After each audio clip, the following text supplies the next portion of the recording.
We are in the Abyss to defend Asmodee against the Balar, and to conquer Elysia once and for all. To accomplish these things, we must seize power in the Abyss by capturing key fortresses here in Rashanta. We need to control 9 fortresses in all, each with immense strategic value. The closer a fortress is to Rashanta's heart, the more valuable to us, and the Helios. A guardian deity general leads the defenders of each fortress. You'll see the general on your map when it appears inside the fortress. If your legion defeats the guardian deity general and captures the fortress, you'll gain Abyss points, lots of Kina, and the usual spoils of war. But such rewards don't come easy. The Helios Guardians are tough, and the Balar legions are even tougher. It will take every ounce of will you and your brethren possess. But on the day we claim Teminin landing for Asmodee, our sacrifice will be worthwhile. The etheric field that surrounds the fortress is vital to its defense, because it can render the attackers irrelevant. The field will decimate enemies who try to force their way through it.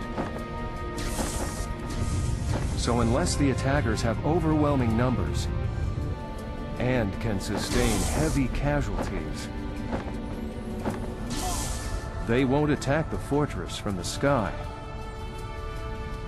But it is possible to shut down the etheric field by destroying the generator inside the fortress. Take out the etheric field generator, and the attackers can assault the fortress.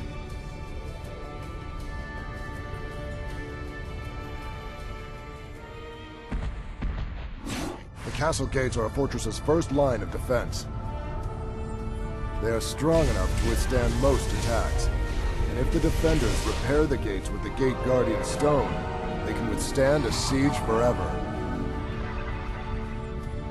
The Gate Guardian Stone repairs the gates only when the defenders are using the Gate Restoration Stone. So if the attackers can deactivate the Restoration Stone, the castle gates will collapse instantly. Siege weapons can also obliterate castle gates, so destroying enemy siege weapons is our top priority. When you besiege a fortress, a guardian deity general appears in an underground chamber. The general reeks of power, but you must defeat that general before you can claim the fortress. After your legion's victory, you've captured the fortress, and Pandemonium will send a detachment of troops to help you defend it. And if our position in the Abyss is weak, they'll send reinforcements. An artifact is a mysterious relic from the Tower of Eternity. No two are alike, but they're all immensely powerful. We don't understand the full extent of what an artifact does, but we can tap a fraction of its power if we have the proper activation stone. Each artifact is a devastating weapon in the right hands. Some can slaughter every enemy within sight, and others can bring troops back in the brink of death. Artifacts can turn defeat to victory, or vice versa.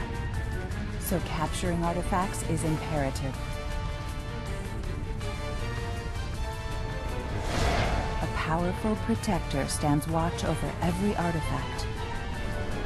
Subdue the protector, and the artifact is yours.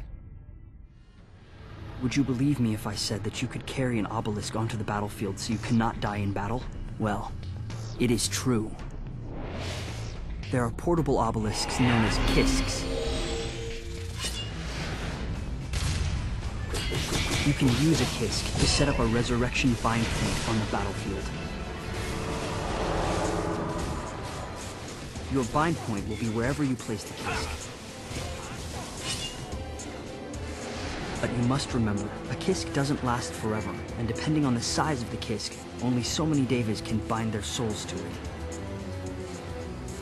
Despite those limits, a kisk is essential when you lay siege to a fortress. If your kisk is destroyed, your devas will resurrect at the permanent obelisk to which they last bound their souls. Those devas can't swiftly return to the battlefield, so your siege might falter. Therefore, you must do whatever you can to keep the Kisk safe from harm. The Ilios are an irritant, but the true threat in the Abyss are the Balar. And their battleships, known as Dredgians, are our most feared adversary. Dredgians come and go as they please throughout the Abyss. Origin unknown, destination unknown. And always they appear when and where we least expect. When a Dredgian flies overhead, it drops a horde of Drakons, then incinerates the ground below with bombardments and its onboard weapons. Our best military minds have tried to find a weak spot, but nothing yet. Until we know more, the best tactic when you see a Dredgian is to take cover and hold fast.